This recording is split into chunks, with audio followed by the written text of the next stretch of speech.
একদিন সকালে আজব এক ঘটনা ঘটল। মিউ, আমাদের ছোট্ট কৌতূহলী বিড়ালটি, খুঁজে পেল একটি চকচকে লাল রঙের খেলনা গাড়ি।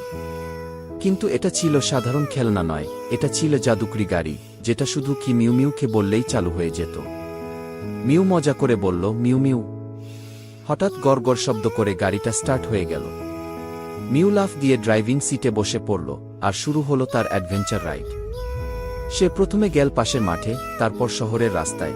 সবাই অবাক হয়ে দেখল একটা বিড়াল গাড়ি চালাচ্ছে। কিন্তু হঠাৎই এক বিশাল ঢালু রাস্তা এলো। গাড়ি গড়াতে শুরু করল।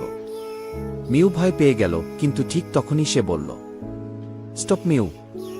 গাড়িটা সঙ্গে সঙ্গে থেমে গেল। সবাই মিউকে তালি দিল এবং শহরের মেয়র বললেন, মিউ, তুমি আমাদের শহরের প্রথম বিড়াল ড্রাইভার।